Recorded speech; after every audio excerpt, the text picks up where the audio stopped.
everybody, it is N, and today we're doing another review on the Wizard in Glass, the Dark Tower, Book 4.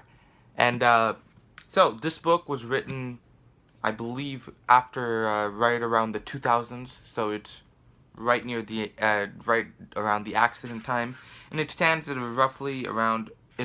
almost exactly 700 pages.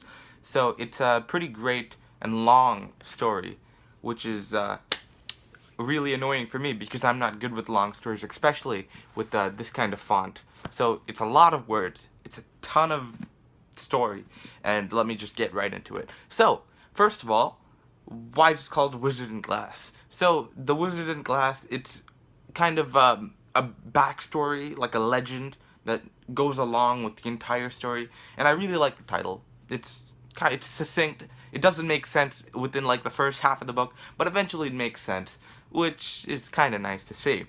So, after that, what happened in the book? So, The Wizard in Glass is the fourth book in the Dark Tower, as I said before, and it's sort of a prequel kind of a thing. So they start off after the train, and they do a little bit of stuff, and then eventually they sit down, and Roland tells a tale about his past, and in one night he tells this entire book of this one story, and that entire story, that's a love story between him and a girl named Susanna, like, I don't know, like 50, maybe, possibly 50 years ago. I don't know, time is weird, like you probably know, in the Dark Tower series. So it's a long time ago when he was a kid, and then there was a girl named Susanna, and it was a full story because they were exiled. The children were thought to be exiled into another land, and there they needed to solve some problems. And at the same time, Susanna popped up, and so that happened. Roland Susanna happened, and then there was also a plot behind it where there was a bunch of trouble brewing, and they needed Roland and his crew, Roland, Elaine, and Cuthbert. They all needed to come together, and they're already together. They need to go and solve the problem. So it's also kind of a mystery to see who's doing what and what's going on. And Susanna helps out with this part, and then Susanna is also affected by the plot above it. And so all this stuff happens, and then at the end, they wrap up, and they come back to the normal world. So Roland just finished telling his story, and then we learn a little bit about his own past with his parents, because that's kind of a little snippet we get every single book. And so we get that, and then they finish the journey. They get up from they finish the night, they round off the night, and then they continue traveling. They do some stuff, and then right at the end of the book, they get transported to another place, and a really cool place, and we're gonna see. I'm not gonna tell you where it is, but it's a really interesting and imperative place to the entire plot. So that happened. Not the Dark Tower. They don't get to the Dark Tower, but they get somewhere else. So that's the entire plot, and then I'm gonna get along to how I liked it. So it was a great book. I was very, very thoroughly engaged throughout the entire thing.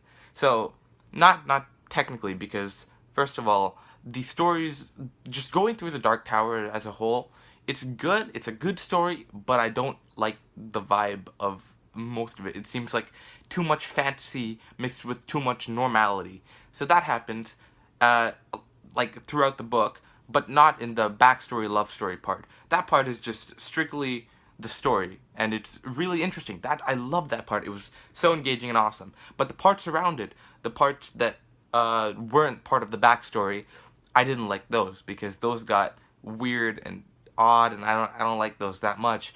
But I found that the love story was incredible. It was very well plotted out. It was great. The characters were fully fleshed out. Suzanne was fully fleshed out. We had some cool scenes with Rhea of the Coos, the witch, and she pops up a lot, and she becomes a really awesome character. She becomes one of the best characters I've seen in the Dark Tower so far. So I really love that a lot. And then we also get to hear a bunch of lore about the background. So that's always fun. So that's the Wizard in Glass. I personally really loved it. I would read this book again. It's great. The backstory part was great, but the rest of it kind of meh. It's the same as the other stuff. I read this in exactly 7 days. I read this in 7 days, which is the fastest I've ever read a Dark Tower book, just to say. And this is the longest Dark Tower book, so you know that it was interesting. I read about 50 pages a day, more than 50 pages a day on average, and I got through the entire book in 7 days, so that means 100 pages a day. Not bad. I got through it really quickly, I think. No, wait a second. Not 7 days. It was a month and 7 days. Yes. Okay, so I messed that up. It was actually like 38 days. That's because I read 50 pages a day at the end, but at the beginning, I really didn't care that much because of there wasn't much happening. There was a stand reference, which is awesome, so if you don't want to, there's not that many spoilers in this place, but there's a stand reference in here. This is where the stand comes in. The stand, there it is. You need to read this book before you read that, or not really, but it's kind of nice to read this book and then see what's going on over there. So that's always fun. Yeah, it took me a long time to read this book. Not the shortest book I've ever read. That's wrong, unfortunately. But it was this is probably my favorite Dark Tower book. I know a lot of people don't like this book because there's not much that happens in terms of plot, but I never cared too much about the plot.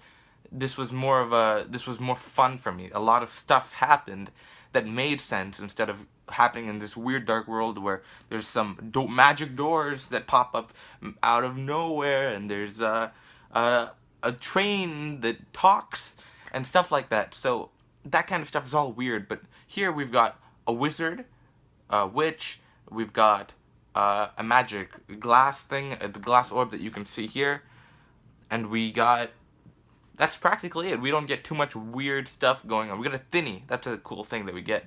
But that's kind of made to be normal throughout this entire series. So it feels the most normal of the books, and that's why I love it. It's just a short, not really short, but succinct story about Roland and Suzanne, and they finished it off. I give this book an easy 5 out of 5. The parts around it probably add up to maybe 150, 200 pages maximum. So it's not that big of a deal for me, but I just didn't care too much. It wasn't bad per se, but it was just, I don't care about it. But the rest of it, perfect. I loved it. It was great told. It was not slow at all. It was pretty fast, actually.